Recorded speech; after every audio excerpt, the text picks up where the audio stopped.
Andre, do you have any predictions before we begin? As always? Okay, right? So his opponent is pretty decent. It is Alicia, a face smasher of nerds. But I'm going to go with Catz, son. Do you know why? Because I think Catz is just so out of the box. The guy is such an innovator of different builds. He's a little bit too flashy at times, but I think he is a very strong player, and he'll be able to take it 2-1 over his opponent. Every time I think of Catz, I think about the time you casted with him at the qualifiers. Dude, fantastic. He trolled you so hard. Oh, it's so great. It was sort of. Oh, I loved every moment of it. And Catz, of course. He actually said I wasn't an Asian. Oh, wow. BM, right? That's Who would ever say that? I have no clue. Guys, for those of you... why did you just laugh at me like that? Oh, because I said that too. That's why I was like, I agree with Paulo. So really cool. Let's introduce our players before we continue any of our shenanigans. In the top left corner, we have the guy that says complexity standard. And of course, that is his trademark phrase or catchphrase. It is Paulo Viscarda, also known as Catz. And for a while, people caught him confused with Catz pajamas because they both had cats in their name. No, I remember Kevin was telling me, he's like, dude, I am not Catz the pro player, I'm Catz pajamas. Guys, in the bottom right, we have a blue Protoss player from Slayers. It is Alicia, the deer in headlights Protoss. As whenever he plays, he keeps himself wide-eyed. What is going on right here?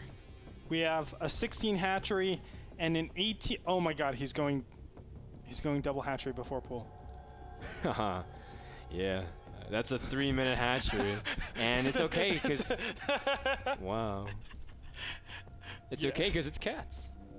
It's Catz, man. Yeah, the Catz. And Catz hasn't really had too much publicity. While he was in his move, he said that he had a lot of internet issues. He is 0-3 in his division. Good thing he's not 0-4. He had one of his buys where he couldn't show up 1 week. Yep. So Catz is 0-3, but again, he hasn't actually lost any games. What is this? What is this photon cannon, man? Cancel that cannon. Cancel that cannon.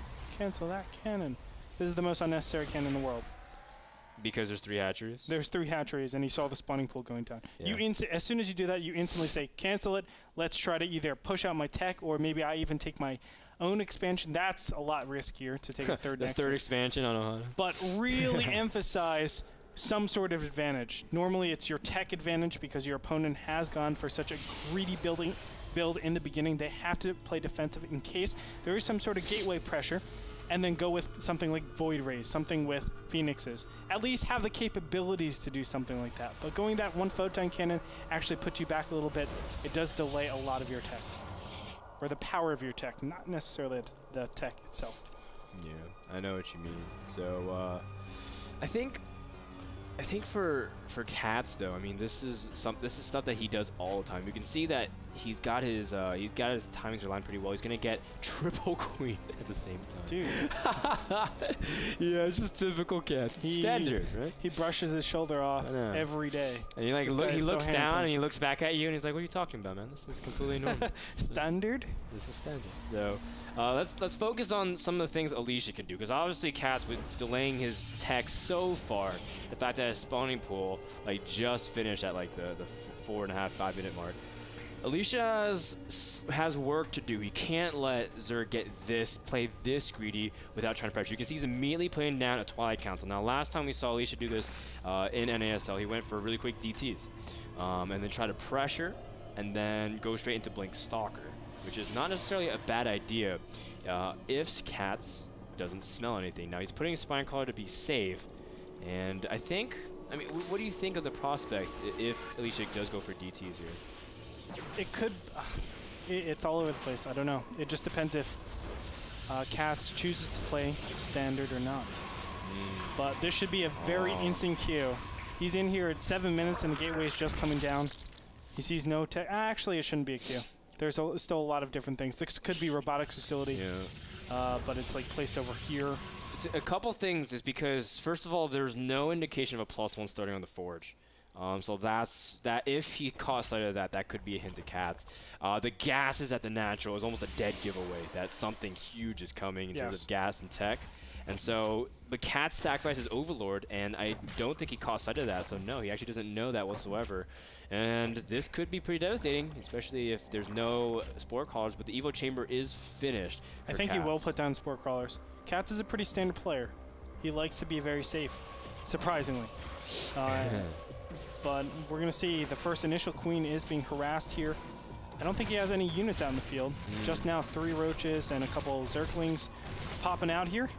But still no Spore Crawlers. Yeah. Now the lair is almost finished. That's kind of nice for him. He can make Overseers very fast, but the fact of the matter is the Dark Templars will get in here and do a little bit of damage. Fun fact, 5 Dark Templar can snipe a hatchery before an Overseer finishes. So if you start at the same time that the Dark Templars start, you can immediately snipe the hatchery, and that's exactly what Alicia is going to go for. First Dark Templar are about to arrive at the 3rd, and you can see Alicia already issuing a Q for the natural. Now, how will Catz respond? He's pulling his drones immediately, realizing he can't do that. He's going to also make an Overseer, but he's going to need to make more than that. As you can see, the natural is also under siege. This natural is taking pretty good damage. The Spore Crawler is going down immediately, and I like that for both of the players, actually. There's another Dark Templar in the main doing a lot of damage here, and Catz does need to come back. So enough damage, I think, has been done already with these Dark Templars. For some reason, this Dark Templar is deciding not to do anything at all. But there it is, finally getting pushed out here. I don't think it should be able to stay alive. Spore Crawler is going to go down directly after that. Lair is just about 25% of the way killed. Not really going to happen. Yeah, I think, you know, if he targeted other stuff, that could have made it a little weaker. You know, at least, like, go for guaranteed damage. You could have definitely sniped an Extractor and slow. Just something, a little bit of Catz, because you can't really do anything to the Lair unless you want to go for, like, some kind of crazy Warp Prism drop in the future. But that's not what Alicia does. He's following up with exactly what we were talking about, +2 Blink. At least in terms of powering up that way. You can see he's got a lot of Stalkers back at home. Now, the big thing is that Alicia is really good at Stalker retention. And that's pretty much the name of the thing. If Alicia can start building up to the point where he has enough Stalkers so that he can jam up the ramp and really can't get surrounded, that'll be trouble for Catz. But correct, he's powered up a lot. Despite him losing 15 drones, he's at 62 still. Yeah, he's at an alarming amount of Harvesters. And finally, now he is pumping out units. Now, one thing I would say is Catz would be ahead in that engagement if he had a 4th hatchery. He doesn't have a 4th hatchery right now, so his production is going to stagnate quite a bit. He doesn't have the ability to sneak in drones here because he has no excess larvae. That's a big problem. Now he's actually supply capped. He needs to relinquish that as fast as possible. I don't think he will have enough time here. Oh, wow. Alicia's actually going to back up from here. Yeah, I think he forgot Blink because Blink just started. And you can see that, like, oh, wow, I don't have it. Something? I thought I saw it in production or something, but he doesn't have it, so he's going to fall back. But that's a critical time that Alicia could have struck, and now Catz has exactly what he wants. I think he had to have canceled that, Frodan. Maybe by accident or something, but I thought he had Blink already because I didn't see in the production tab. But you can see Alicia's now on contingency plan and trying to expand. But with Catz has so many units now out into the field, he's just going to start swarming the Protoss. That constant flow of units just burning down that 3rd base. Oh my gosh, I can't believe this happened. Alicia will have good position, but is it going to be enough? Well, let's find out in a little bit. Nice force fields get dropped immediately, but he doesn't have a lot of sentries, so he can afford another round of that. Nice burrow, actually. Very nice. No observer out because Alicia's starting to make an immortal immediately out after that. And that essentially just makes the sentry energy useless, or the energy spent, rather, useless.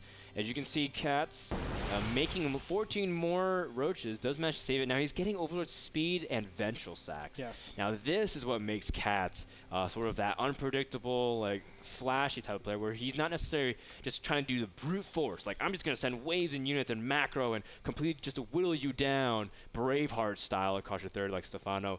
He's going to try to flip around on you, use his Infestors, use his Overlord drops in this scenario, and try to see if he can really catch Protoss out of position. And thing is, it's really good because he also sees that there's not a lot of sentries. So the idea is that Alicia doesn't really have the ability to really section off the units compared to what he normally could do. Dark Templar is going to just chase away all these drones over here in the main base. Catz was not due diligent with defending against things like this. He needs to keep just a couple of units over here and get rid of that proxy pylon over here. I think Catz is just maxing out, and then he's going to start his onslaught. I actually think he might have missed his timing. Blink is already done. Ton of Stalkers, great positioning. Immortals are out. sentries regain their energy. You want that constant flow of units, but in fact, he is going to go for the drop and completely circumvent all those units being in great position. Overlords for That's he might fine, try to send it to the third or something. Exactly. Yeah, as he does it. That's what he wants to do. Displace. Do a combination attack. I don't think a simultaneous attack would be good here. What you want to do is force a ton of units backwards, and then when everything evacuates out of this third base, you hit it, and you have a really nice timing. Whether it be 20 seconds, 30 seconds, you can still do a ton of damage. He's going to poke in here. This is a simultaneous attack. I don't think it'll be nearly as effective.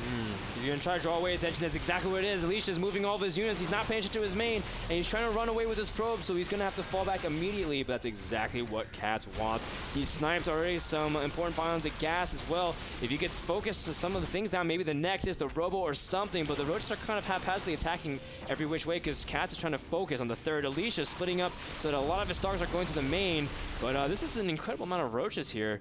The big thing is that Alicia does have +2 and he has blink, so in the end he should be able to whittle down. And with the attention away from these stalkers, will Catz go for another push? And the answer is yes. He's starting to funnel a bunch of his units to the bottom left, but with good force fields, Alicia should be able to hold it. And we'll see right now. Nice force fields actually get placed. A lot of the roaches are segmented off here, and there are the final force fields to actually stop him in his tracks. But in the meantime, look at how many burrowed roaches are still over here. Where is his robotic? Did he lose? Yeah, he lost his robo. Oh my god, he lost his robo. But he still has an observer out, so not the worst thing in the world. That could have been very bad. Wow. But in the end, Alicia did that. Look at that blink micro. Alicia, we were talking earlier that his stalker retention is pretty good. Especially, that's why he relies on his blink stalker timings. Then again, a lot of Koreans are really good at that kind of stuff. Fourth base is up for Catz, and you can see that he's starting to start a new set of upgrades, +2/+2, as well as pathogen glands. And of course, what better way to go up against blink stalkers than to force them to stay in their tracks? So, Catz, I like the follow up here. Do you think he did enough damage though? Yes. Okay. Snap call, yes. And he's following up with the upgrades, which are so important. And on top of that, he's getting his pathogen glands infestors. Really, really nicely done. Another good option for Catz would have been Hydras. You notice his opponent doesn't have the robotics facility for quite a long time. Hydras do okay against stalkers. I want to be careful because Idra, last time I said something about Hydras, he's like, no. No. Oh, I saw it. Big drop. In the bottom left, we do see a drop attempted. Yeah, Hydras. Unless you're Targa in Zerg versus Terran. Yeah, we don't see Hydras too often. We see that Cat's going to try to go for a drop, but the big thing is that Alicia is being very cautious. He's splitting up his army. He's got a lot of units at the third, some sprinkled in his main, but just keeping a couple as natural as well, so his defense should be good enough, and I don't think this is really going to be effective. And Cat's already second-guessing himself, already recalling, and he's getting everything else because I think he's trying to buy time with these things, but he doesn't need to because that's exactly what Alicia's giving him. I think right now Catz is saying, I'm only going to get stronger because of my energy, and I need time for my upgrades. So these are something that it's just like, okay, if you ever attack me, I'm going to double drop you immediately. Yeah. That's all he's saying. That's why Catz is just staying around here. He's saying, okay, let me get my Hive Tech upgrades, my Greater Spire, and I can play like this. If ever my opponent pushes out with these changelings, that's going to be the indicator. Now you're going to see that's the trigger. So these Overlords should spring to action pretty soon. That's the trigger. These Overlords should spring to action pretty soon.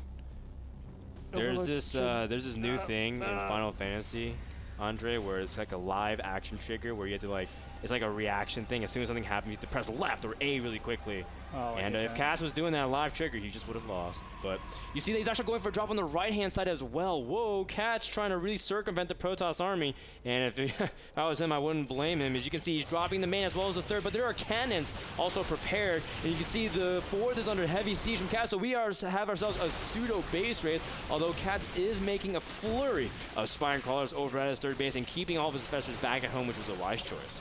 Yeah, the infestors are going to do a ton of damage here. Oh, you can keep him at the ramp for a long time. Yes, he can. But he doesn't have enough corruptors to actually deal with this. He needs to take out those sentries, though. Nice fungal growths get placed.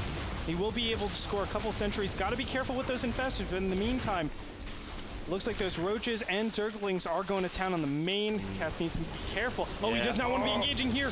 Oh, Catz!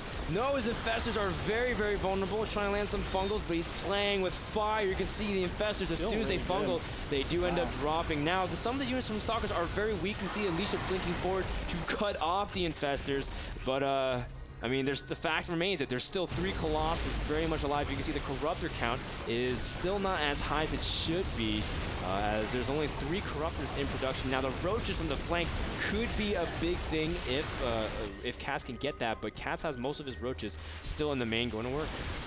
Wow, Catz was in a great position with those drops, and it looks like Alicia will be able to take it. I mean, this force looks impenetrable. Just the amount of Stalkers over here. It's just too much. I don't think Catz has the means to actually even to do any damage against this natural. Great force field by Alicia. The only thing, of course, is that robo placement wasn't there, but GG, well played. Alicia takes game number 1 on Ohana after a very back and forth game. As you can tell, that there were moments in time where Alicia looked very vulnerable, and Catz had opportunities, but just not able to wrap everything up. You called it perfectly. Catz failed at Final Fantasy. If he triggered earlier, man, if he triggered earlier, this is what would have happened. Alicia would actually go back. But because he gave his opponent too much time, now Alicia all of a sudden has the base trading opportunity. As soon as your units or your opponent's units go just a smidge out of position, you punish your opponents. But because he let his because Catz let Alicia go all the way into his 4th base and then pulled the trigger, well, then it's a situation where Alicia knows to just run over his opponent as fast as possible. When you actually do damage to the main and natural, you have a little bit of time. They go back, clear everything up, and now you can replace the supply, concrete all your units in the same place to deal with that huge ball. But obviously not pulling the trigger. Yeah, and it was really interesting because Alicia moved out for that +2 blink timing too and didn't even have it. And well, worked out for him, and of course the drop did a lot of damage, but again, Catz in the end was not able to buy the time. Guys, that game number 1 was brought to you by Game Miner, the smartphone application to let you know about upcoming NSL broadcasts as well as upcoming game releases and demos like Diablo 3 next Tuesday, which NASL will also be hosting a stream with me and Mr. Bitter. Guys, don't go anywhere. More action from Division number 4 here in Week 5 NASL is coming up right after this.